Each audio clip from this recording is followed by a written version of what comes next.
move so I can see. Okay, looks like we're back. All right, so on the outside, you would have the possibly a fenced yard so they can have their dog, cat. Well, cats won't stay in fence, but dog or kids be able to have a place. And you wouldn't have to worry about anybody running up on your property without having to climb a fence. So people are attracted to that.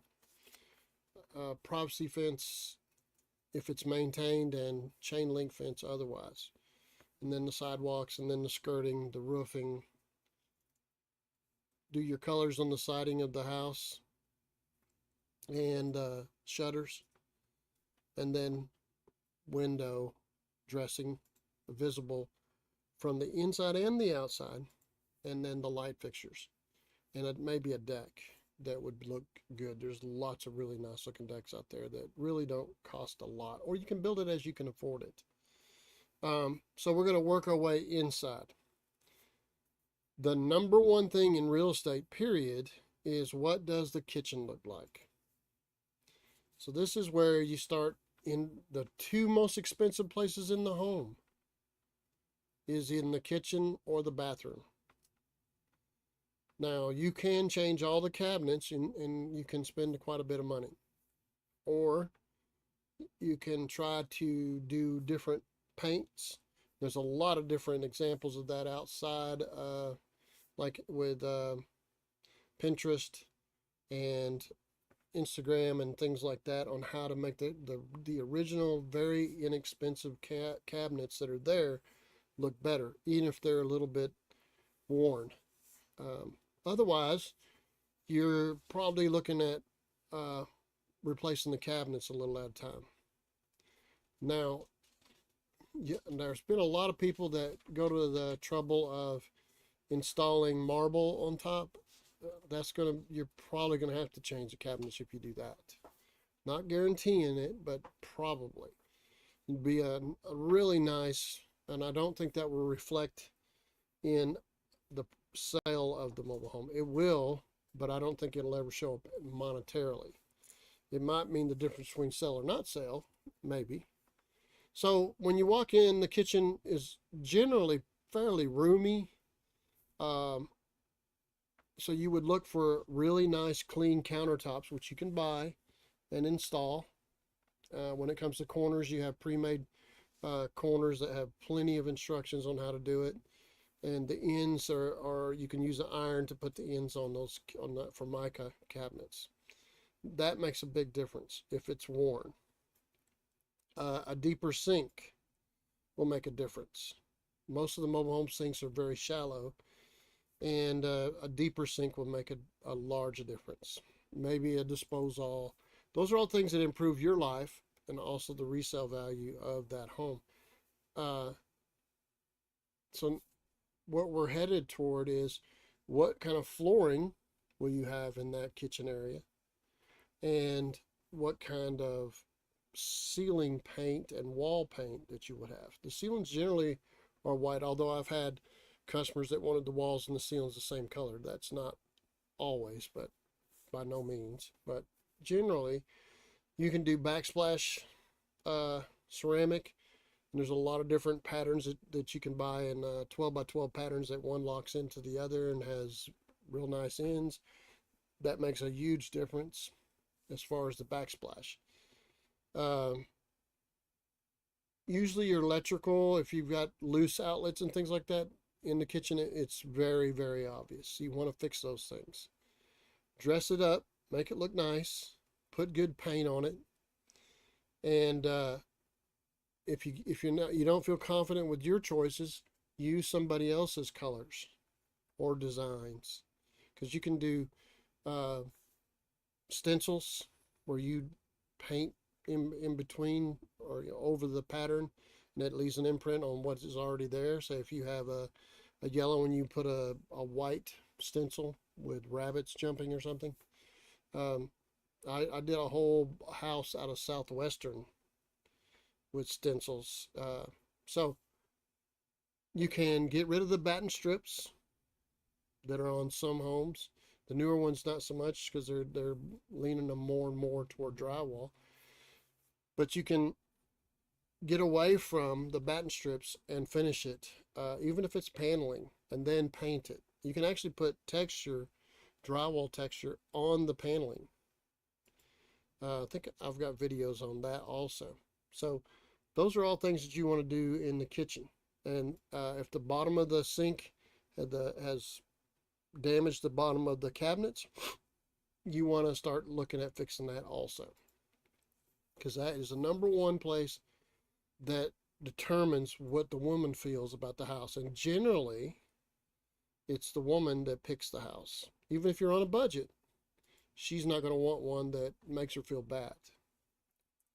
Now, she might settle for one that makes her feel bad, but she's not going to want it. So let's make it easier to sell. Let's make it where that woman will be happy when she's, well, it's nice and clean, has a good look to it. I would change the colors, but yeah, it looks good. That's what you're looking for. And generally, houses sell better with furniture in them. Maybe not all the knickknacks. I know people that sold brand new mobile homes. They rented furniture and had them deliver it in, and they paid monthly for that furniture to be there. It was better than cardboard televisions and things like that. Didn't even have electricity on all these, but they rented the furniture, and they said it was because those models sold houses and people could get their own custom made, so that model never had to move. It was just the furniture rental was an expense. So mind you, even if you moved out, you might consider leaving some furniture there to make the sale possible. And you can move it out if they don't want it, or you could include it in your sale. So when it comes into the living room, you again have to decide what kind of flooring you're going to have. Will it flow into the kitchen seamlessly, or do you want it to have a distinctive mark, different colors, different flooring, maybe even different built-in shelving instead of cabinets? Although quite often people don't really care for built-in shelving. They want to be able to put their sectional there or their own cabinets in there. So, but again, think about getting rid of all of the batten strips, do some finishing, spray some texture, do some paint, try to make it as much like a house as you can. Dress it up. I know some people have had issues with paint on the walls where people used to smoke, and that nicotine can bleed through the paint. So you're going to end up using stain blockers to block that nicotine from coming out, block it in. So spend some money on the paint. Don't get out of hand at medium quality paint price, and pay attention to the detail. Fix any broken outlets, because that is an eye. It draws the eye to it. Around the doorway, you want a place where people can kick their shoes off. So you're not going to want that to be carpet. You're going to want that to be some kind of floor covering that's like linoleum or tile that can stand up to water, and people see that distinctively as a place to kick their shoes off, or put their shoes on it before they go outside. Kilts, primer works well. Kills, primer, Zinsser, pretty much all the stain blockers work about the same. They're really good. Zinsser, now keep in mind when you're using stain blockers, if it's flammable, make sure you don't have a pilot light in your stove or your heater or your central heat running, because that pilot light can ignite the air. Now that's also your water heater that could be gas also. So make sure you don't have a pilot light somewhere that could ignite that gas that's floating in the air until it's gone. Mind you that if you have central air, it's recirculating it throughout the house.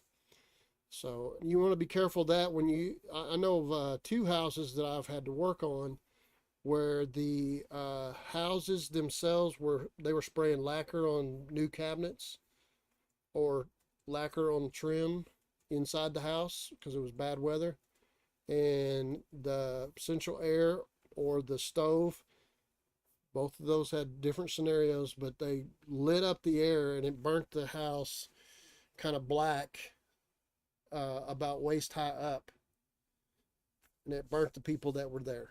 So, mind you, be careful with that. Now, when you're doing stains on the ceiling, there is a Kills Upshot, comes in a can. It works really, really well to block stains in the ceiling. That means mildew or anything else. Um, Again, it's flammable, so be careful. Mind you, there are stain blockers that are not flammable.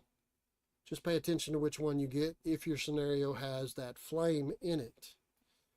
So again, your entry door usually has to have some sort of dramatic feel to it.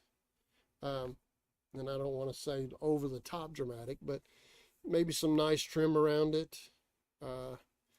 A nice looking door. Don't have to be a $1,500 door with side lights. I have an airless sprayer. Yes. Again, make sure what you're spraying is not flammable. And one of the things about airless. And you're not letting your wife spray it. Yeah, one of the things about airless is the liability. So if you don't spend the time to mask everything off, you can actually have a lot of overspray, and now you're fixing that. So just be careful. I can't tell you how many places I drive through neighborhoods and see overspray on the roof of shingles of a conventional built home. And a lot of cars get damaged by overspray on the outside, and it floats down the street. Says he only uses water-based paint. That's good, but people really get fussy on the outside of your house. So be careful. Don't let wind carry it away. And water-based can still mess with carpet sometimes. So you spend the time. What is it? An ounce of prevention is worth a pound of cure. Spend the time to do that. To protect everything you don't want painted. But yeah, I like the airless that we got. We kind of found out that the cheap ones are not very good. You want to screw it all and do it all at once. You're gonna have to spend a little bit of money, say like $100 at minimum, to get a good airless. And $200 and $300 is still cheap, but you get a lot for what you spend. If you buy a $20 or $30 or $40 airless, it's not going to last very long. It won't do your job properly, and they're hard to clean. And airless has a lot of responsibility when it comes to cleaning. But I'm not anti-airless. I just know that there's a lot of liability, and so I'm always alarmed when we're using them. So then you got your hallway. Most of the time, LVP flooring, and I bought a Magnum brand. Yeah, that's fair. That's a good. Well, you're looking for nice, clean flooring that has a good, decent look. It does not have to be terrible expensive. And you can, with the peel and stick, and use glue, and then when the glue gets set, you can put that peel and stick on there. It won't move. And they make some really nice looking stuff, but make sure it's tasteful when it comes to flooring. I'm kind of skipping over the lights. In your living room, a lot of lights are, they don't lend themselves to the mobile home's looks. So you would want to find something that gets away from the blah blah ceiling fan and very inexpensive ceiling fan. I'm researching the glue down LVP now. Yeah, and when you do the glue, quite often you'll be able to see through it when it's ready to put down. It'll be, when you touch your fingers to it, your fingers will stick to it. That's how sticky you want it. You don't want it the glue to come off on your hands, but you want it to, anything gets on it, it's hard to get it off. That's what you're looking for. And you can reactivate it by putting more glue on it quite often, not always. So if it gets stiff on you and it's not doing what it's supposed to do, and putting more glue, and quite often the glue on a peel and stick will reactivate again. But you want to get nice looking lights, and you really shouldn't have to spend a lot of money for ceiling lights or ceiling fans. So LED is very inexpensive right now. I would imagine that a tasteful looking LED light would lend itself toward a more modern look when they go inside and they feel at home with it. When it comes into the master bedroom, again, you have a different style. Eliminate the batten strips if you can. We already talked about the good window dressings. Interior, you can spend a little bit of money and not a lot, and not just have bleak looking blinds. You can have curtains like in the living room, even on the kitchen window, uh, or shelving that goes around that window. They make that also, or you can make it yourself. Um, Whenever you're ready. so when you go through the living room, it doesn't have to change as far as flooring or ceiling. It can be the same all the way through. But if you want it to, it can, as long as you think it's tasteful. So when you get into the bathroom, you're wanting nice, clean look. If the cabinet's in deteriorated condition, if the shower is deteriorated condition, or the tub, it needs to be replaced. And it's going to cost a little bit of money, but it's worth the while, because that could mean the difference between selling and not selling. A lot of people now are getting away from bathtubs and going to showers, but I don't know that everybody feels that way. Uh, Closet, what does it have in it? Just the original shelving, or does you go and put some closet made to make it look nice and clean? So, light fixtures, window dressings, nice flooring, nice paint. Get rid of batten strips, dress up your windows, and that's a really nice presentation. Just doing those things, and it really is not going to break the bank if you do it a little at a time, particularly. Duracell 8 says the 54-inch tubs suck. Yes. In order to change those 54-inch tubs, which I have many times done, quite often you have to move a wall. In order to do that, that could make an indentation in the bedroom next to it, where you have to go in and then out. What I have done before is change, instead of the tub running against the outside wall, change it where it's heading toward the doorway, and put it on the toilet side, move the toilet over to the other side, make it where I could have a 60-inch tub and take out, and that means redoing the bathroom quite a bit, but it makes a huge difference. The factory tubs are shallow. They're made of plastic. And if somebody weighs over 300 pounds, it won't hold up. It will break. So whenever you replace it, even if you replace the 54-inch tubs, you might want to, you should go to the fiberglass replacement. That will hold up to whatever weight, and it will survive even if the water gets underneath the tub. Whereas if a plastic tub gets water on the floor and the floor starts giving out, that plastic tub will collapse and break. So, okay. What is your thoughts on a double wide 2x6 walls, removing the siding and foam covering quarter? Looks like cardboard sandwich, replacing it with ZIP 716 OSB system, new windows, and siding. Do you think it's worth doing if you plan to keep it? I've used some of the diamond coat on them. I don't know that it's worth the money for the high end siding, but I've also done log siding, which is, believe it or not, it's not out of this world expensive. It is expensive, but somehow that log siding looks really neat. And It's amazing. they also make an insulated log siding. I can't remember the name of the company, but the company I bought it from, Montebello, I think is the company that makes it, and the company I bought it from is Kaycan, spelled with a Kaycan, and they have several different types of insulated siding, which helps a lot with a mobile home.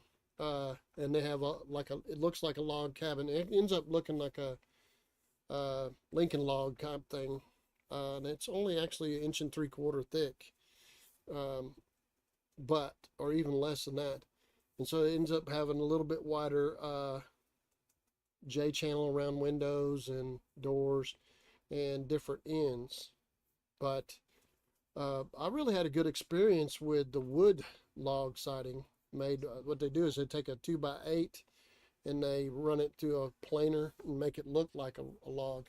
And I did a video on that. So The siding we are pondering is a 4.5 Dutch lap vinyl. My area, it's hard to get decent materials like that log stuff, but that would be cool. you can That would be actually metal. um, you can actually do it yourself. I think you can see videos of how they do it. It's done with a lathe or a planer rather, and it self feeds. Now that planer, I think it costs 2 grand to get, and then the jig for it. Um, but then when you're done, you're going to make it for other people. How's that? Two But they're grand for a business. so that's an alternative. As far as vinyl siding, it will fade with time.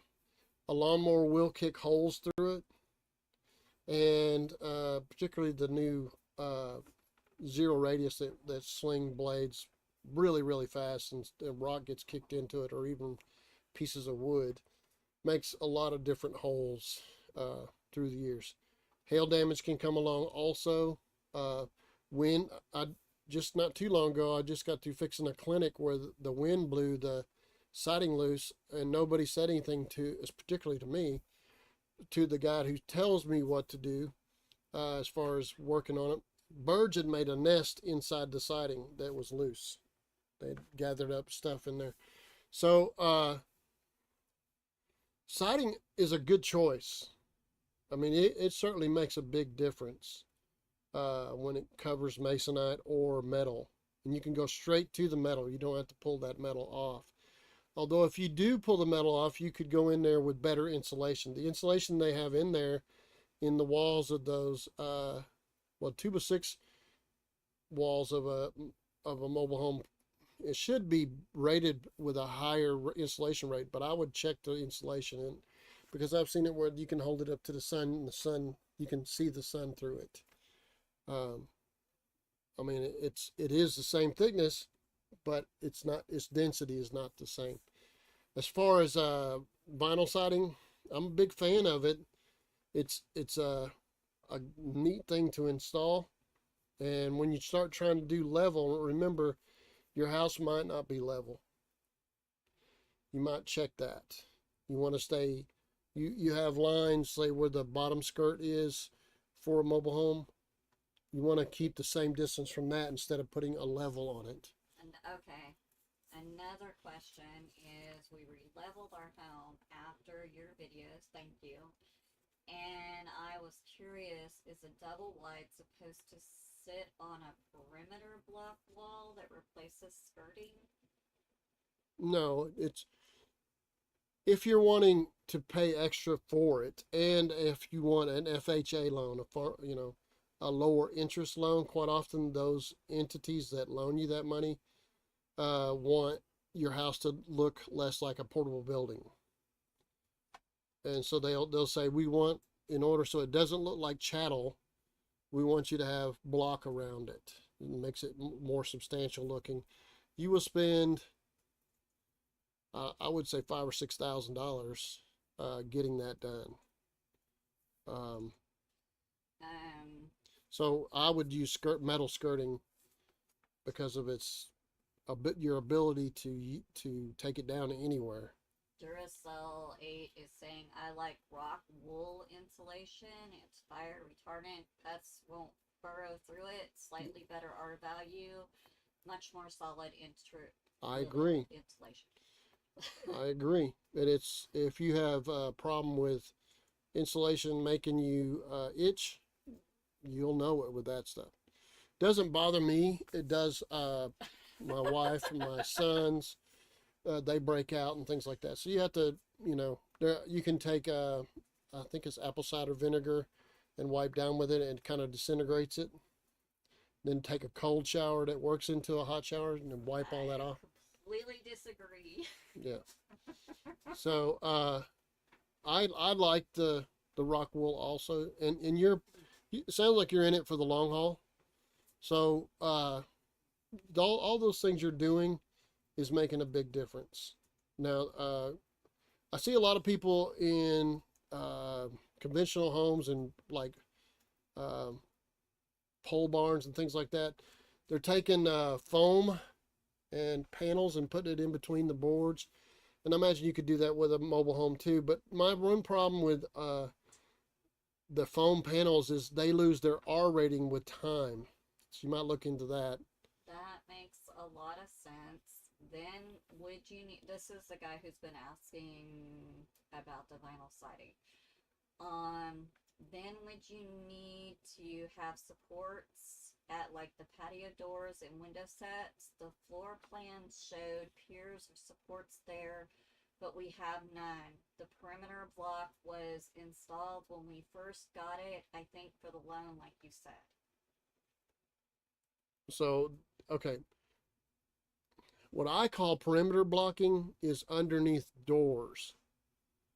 That's what you call a perimeter blocking. Um, and it goes underneath the closest floor joist underneath the side of the frame of the door. And what you're trying to do is adjust the door if you need to, and or keep the door from settling as much. So like if the door is too high on one side and it causes it to rub on the other side, or vice versa, you would raise up the frame, put your perimeter blocking under the pier that you want to, the floor joist that you want to go up, and you let the frame down. It will push up the wall to get your door right, and then it will tend to keep, not guaranteed to keep, it will tend to keep your door in a good solid place. Whereas with time, without any support under that door, it could actually, and it does quite often, sag and you know be Okay. an adjustment problem. He says we don't have that then, so should I install one if I plan to install normal size doors? Yes, it's a good habit. It's a good habit. I don't A lot of secondary moves. Uh, I don't know if they actually know to do that. I kind of fell into it because I set a whole bunch of double wides. I think it was over 150 in about a year and a half.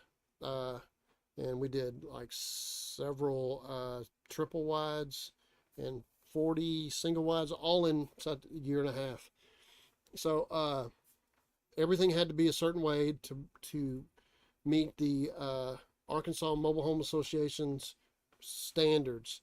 So whenever somebody made a complaint because they were unhappy that they had buyer's remorse or whatever, uh, they would call the Arkansas Mobile Home Association. I've never failed because I was always concerned about getting it just so. So your perimeter blocking go underneath the doors. Then you have marriage wall blocking, which goes on the end of those two double wides where they go together. It has supposed to have support there on the end. And these are not just to impress people, but that's a normal place for weight to be on.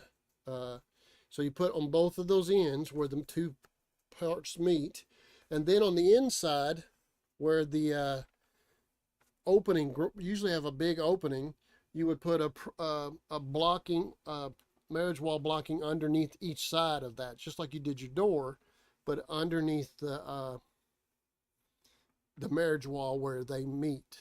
You don't need it in the center unless you're trying to change the floor somehow. There can be problems with the double wides where one floor is higher than the other, and that's usually adjusted.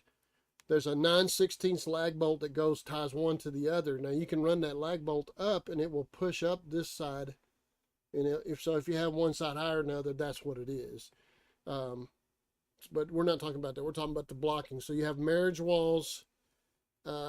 And the marriage wall blocks Yeah. 38 piers for 56 by 28 double wide, and they did the short block wall in place of the skirting. He also says we had heavy storm damage, is why I'm asking about the zip sheathing and windows and doors. Um, I'm really impressed with that. Uh, putting the insulation in the wall, the rock wool is a good idea, but instead of just regular house wrap, I like the insulated double bubble they call it for your, or what we use is Prodex quite often. That's an insulated. Uh, it's probably an R9 rating, but it also acts as a vapor barrier, and it stops wind from blowing through little cracks around your your outlets and such as that in switches. Um, so you can get a movement with the house wrap can be it can allow air to go around it. DuPont maybe not so much, but DuPont doesn't seem to hold up very well. I think Lowe's makes a fiberglass meshed house wrap. It's less expensive, but it actually works better. Um, so you know, use your double bubble. If you're not going to use that, then I would use the Lowe's house wrap to hold your insulation in, and then you're going to do your siding from there. Uh, I mean, if you have the time to do it, and you're going to do it yourself, you're probably going to have enough savings from what the insurance might pay you. And I don't know that you get an insurance, but you could, if you're doing it yourself, you could upgrade to an insulated siding. You could look into that, although that's pretty expensive. Uh, but vinyl siding requires very little maintenance, whereas that log cabin siding, the wooden type, requires you to stain it and seal it and fix knot holes and where it twists. Alpha Light's here. Cool. Glad to have you, man. Alpha Light, Duracell 8, and Davis Shop Works is who's been asking. Would the sheathing add too much to the home, like weight or anything like No, you don't need to worry about that. There's no worry about that. If you want to, I mean, I think in the early '90s they used a lot of 1/4 and 3/8 OSB, really thin OSB, and now I don't think a lot of these houses are not putting any siding at all behind the vinyl siding. And I know that doesn't sound legitimate, but I know when I worked for Oakwood and opened up to change a window that got broke in transit, hey, here's another window to replace. So I had to pull the siding back, and guess what? There's no plywood there. But is it because of the weight? No. They were just trying to save money. Duracell 8 says he likes hardy board siding. I like hardy board siding too. And let me tell you, I've had nothing but good experiences with it, unless I tried to use it for skirting, and that was not a good idea. They had a plaster look, a blown, sprayed on look plaster look to it, and I used it for a little while, trying to have a real pretty look to it. But the edges of the hardy board absorbed water and made it fragile, so it did not work for skirting. For siding, a decent paint on it, I've seen it. I went back in 7, 8 years later. It looked like I just painted it. Okay. So hardy board siding is a very, very good choice. Okay, back to Davis Shop. Yeah, awesome. I would add the sheathing, and I'll be sure to look into supports for the doors and such. Any recommendations on that, or what to get? Well, you're using you don't need a pier pad on that, but you can use a half pad cap block to start with, and then go block up to it. It says I should have been more specific, as in the supports for the doors and the patio doors that would allow adjustments. That would be half pads and pier pads. Oh, how to adjust it? That's another. That would allow adjustment. Mm-hmm. Yeah, you'll have to spend some time. Quite often, the same place that you're trying to put those piers, there's an outrigger that comes off the frame. So frame is back about 36 inches, and then they have steel outriggers to help support the outside wall. Quite often, where you want to put that support for the door is on the outrigger. So you'll have to be creative about how to keep the weight and without using the blocking up against the outrigger, but more up against the floor joist. The outriggers can still be changed a little bit, even though we talked about you raise up the frame. If you need to go up, you would build your pier up. When you raise your frame up, it raises the floor too. And so you want it to go up like a half inch. So you raise it up, just a little bit, you jack it up and got it raised up above there. You wedge it up, come down, and then see how it looks. Oddly, no outriggers. I saw him mention that in another video, but mine has no outriggers. Okay. So they probably had the frame closer than 36 inches. So probably 30 inches or 28 inches or something like that. And or they probably use 2x8s, which allow you to get more span. But again, that's great. I mean, in the long haul, I don't think you're going to have any issue with any kind of sag. Whenever I see houses sag on the outside, it's generally because they built a, a frame on top of that house, put a lot of weight on top of that house that was not original. And so it ends up bowing those floors. There's certain 2x6s are not going to hold up to that. So you're going to be fine. Okay. Alpha Light, I tried looking, but have you ran electrical to sheds outside? Absolutely. I don't know if I've done a video on it. That's what I'm. Yes, he has. Not sure if we have a video on it. Many, many times. Yeah, I can think of at least 26 times that you've ran it because of chicken coops. Oh yeah. Yeah, I got power to my coops. So what you're doing, if your panel is already tight, you would take out a regular 15 amp and put in either a piggyback for whatever brand you have, or a smaller side by side, the slims that allow you to fit into the same space, put two breakers, say two 15 amps, and then you would, I don't know what amperage you're going to need out there to wherever shed you're going to, but generally, unless you're doing heavy woodwork and things like that, you wouldn't need more than 15 or 20 amps. So we'd put in that double and then take it down that panel that goes down for the main wire. I mean, you can do it outside of that tube, but usually I try to get it through that tube. It comes down, and then you can put a junction box there if you want, and go underground with direct variable wire, and or if you want to, you can, go up a pole to span it over to that shed or outbuilding that you have. I've seen carports and done carports done that way. But nowadays, unless you spend a lot of times in your shed, solar powered lights kind of allow you to not have to do that. I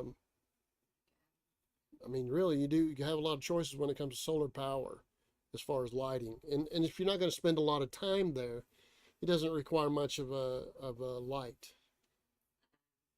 The Davis Shopworks is saying the floor is 2x6 on this home too, but I'm thinking the sheathing and adjusting the supports, like you said, would help fix that issue. And again, you folks are great. I watch a lot of your content. Thank you. But what I'm trying to do is help my fellow man. You give out to other people, and what is it, cast your bread upon the waters and see what returns.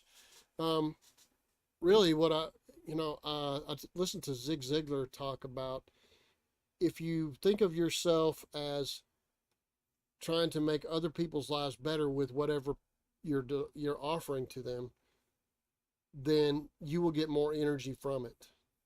So as time has passed, I learned that I like people.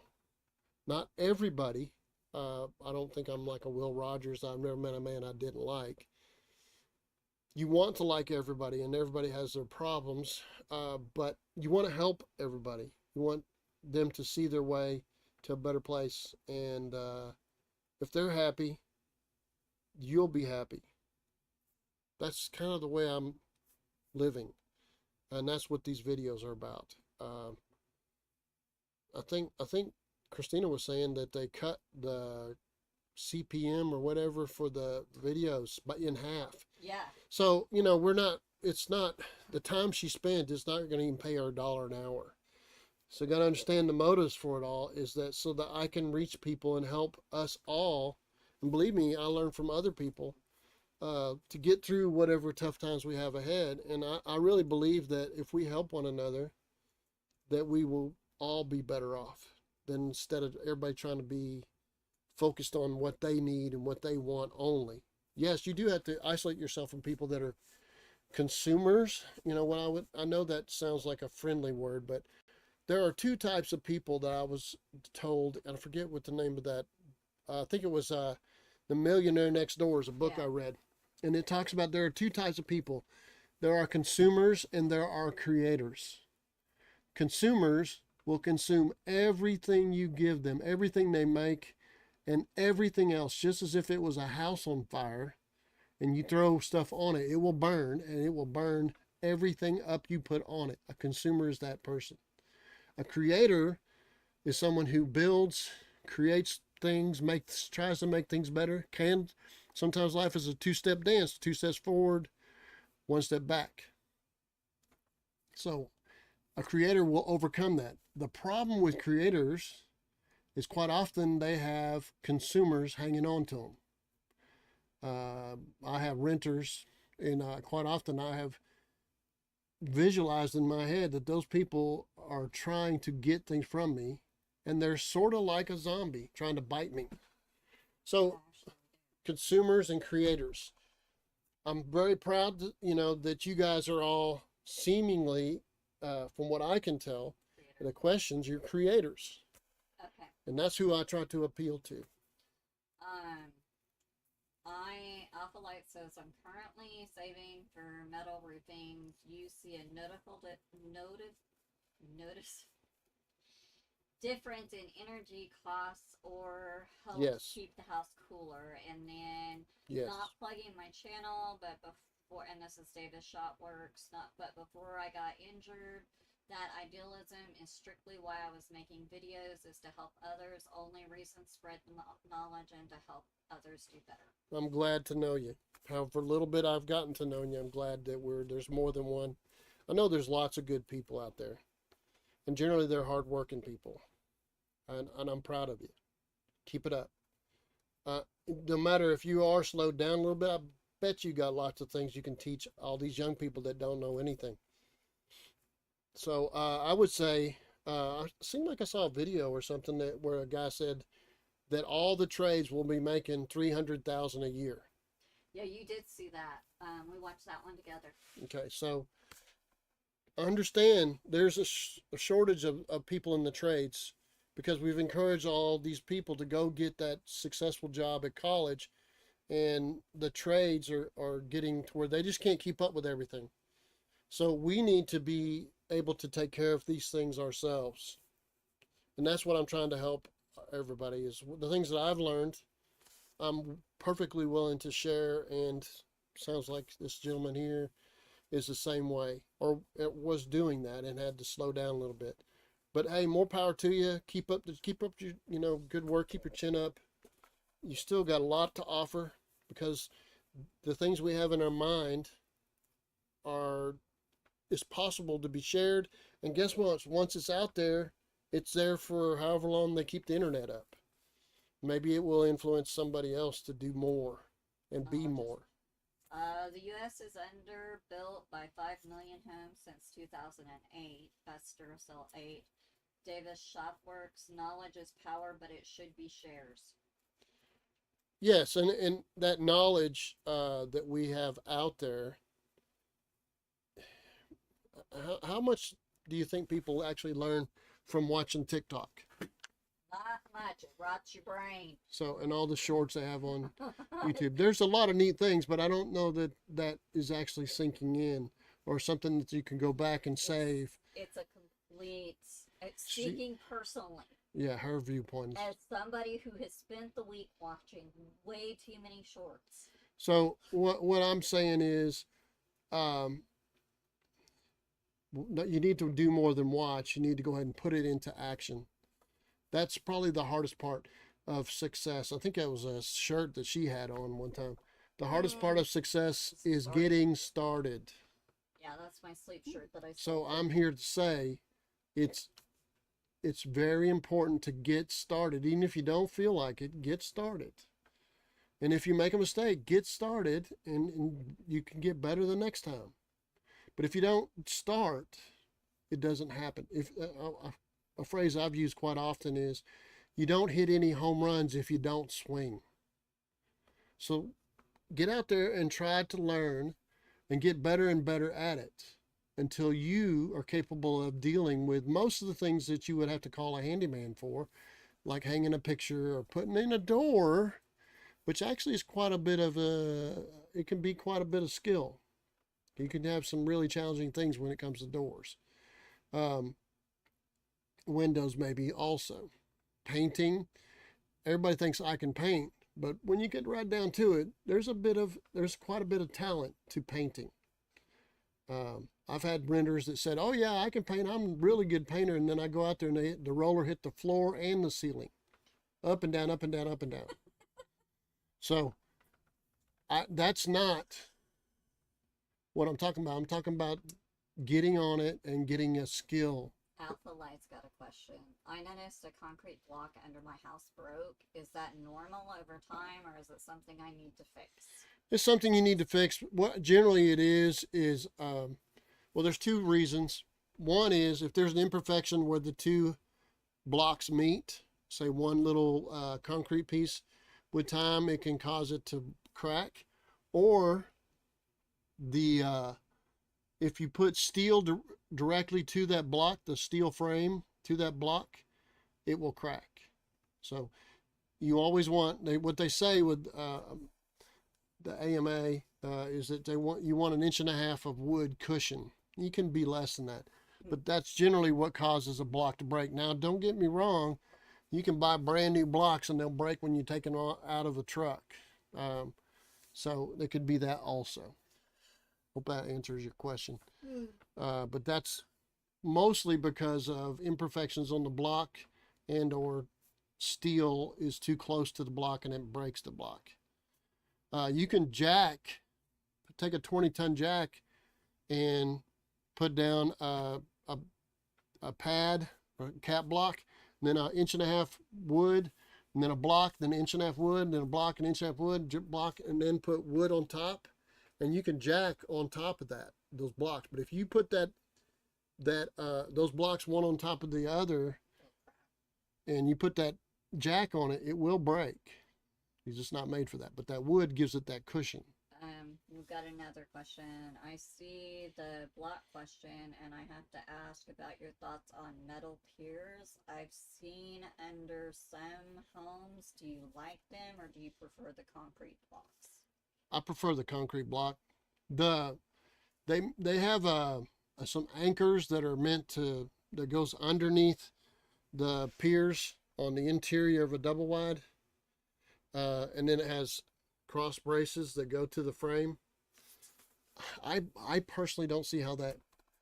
I'm sure there's some engineer that figured it all out, but I don't see how that really anchors a house from blowing away.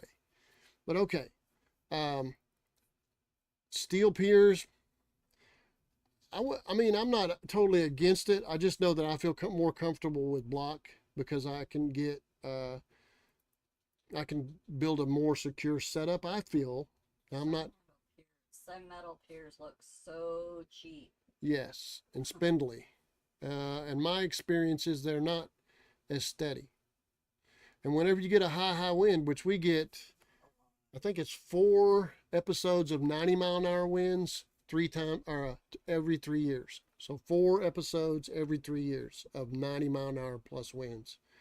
So I've fixed a lot of houses that were blown off their piers, and when that happens, that whatever piers you're using goes through the floor quite often. And I believe a steel pier would easily go through the floor more than a block pier. Although I've had several of them where the piers did a lot of damage. So I feel more comfortable with block. Seems a bit more earth-like than steel.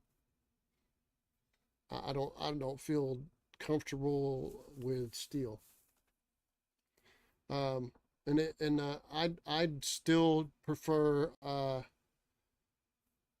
strap anchors with either cross drive anchors for a rocky area or auger anchors. I think I'm going to do one of those jobs this next week, and maybe I'll do a video of that also. I think we got a video on doing cross drive. That's where you would use, they say, for solid rock, but I'm going to tell you, you're not going to be able to get the auger anchors in, even if you hire somebody, if there's a lot of like limestone layers, it won't go through it.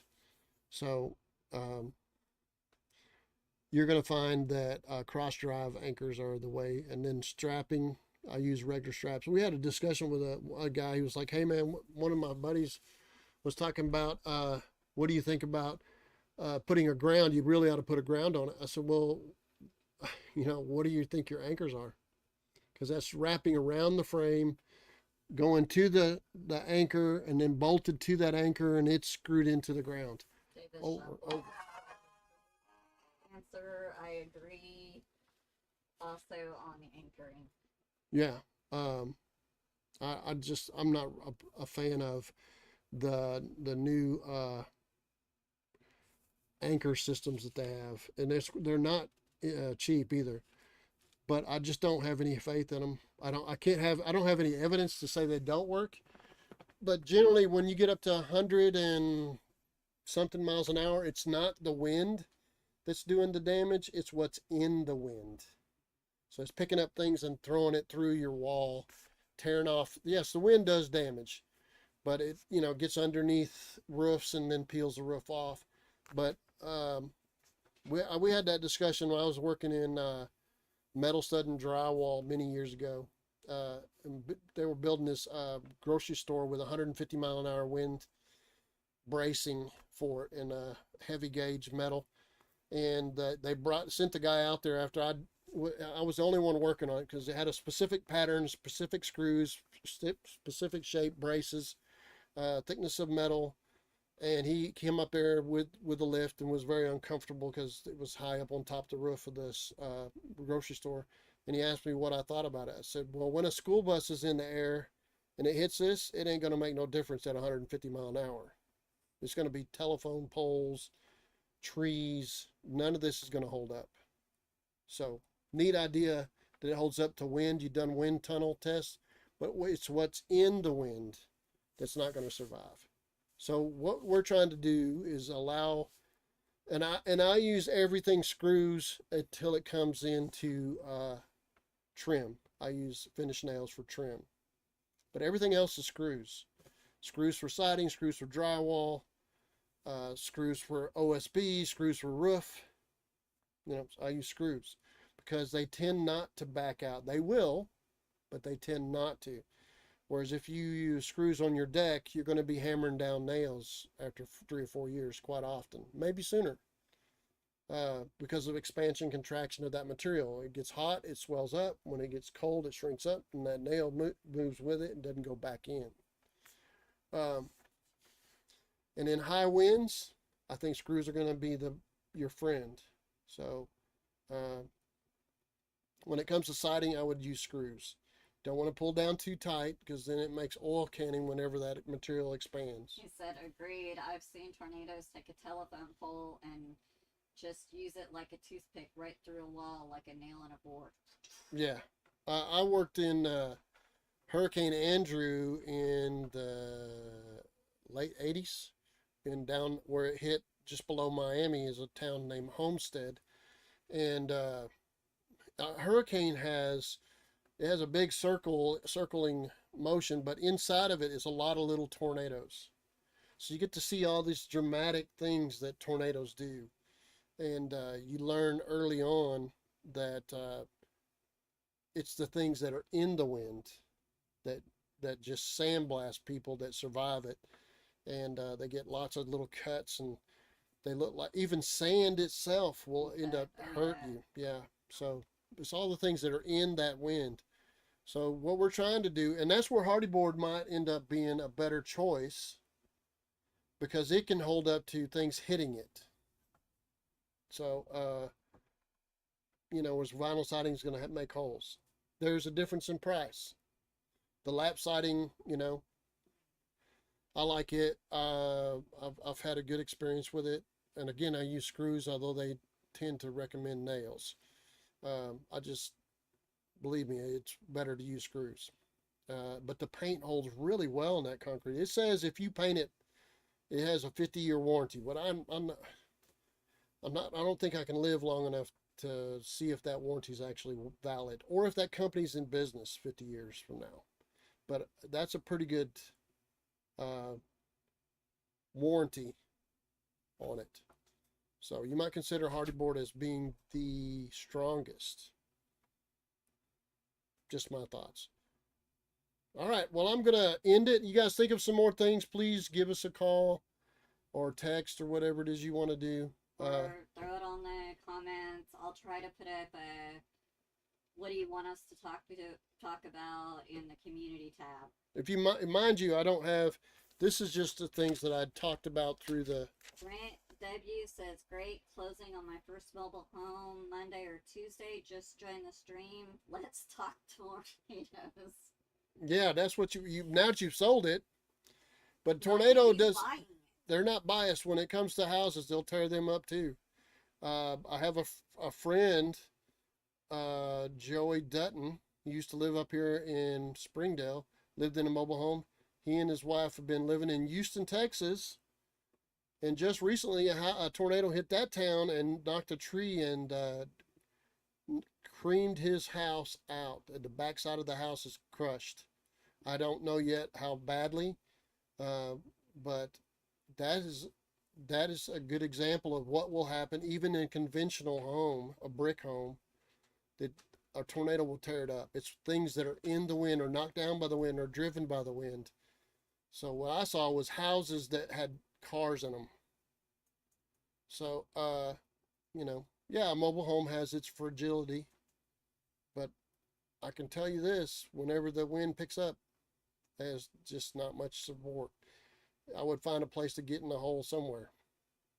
All right, guys, I'm going to let you go. Please come up with some questions. And if you notice, I don't have any notes. That's why I was leaning forward. I'm telling you from what I know. And if there was things that I need to research, I'll do that and I'll let you know. This is what I've had to go and research that question. But most of the home repair stuff, I have an answer for it. And do I claim to be the absolute best there is? No, I don't. I'm always getting better and I'm always improving. I'm always learning. And I'm hopefully sharing it with you guys so that you can become better without having to go through all the journey that I went through. All right, guys, I'll see you later. Take care. Thanks, guys. See you next week.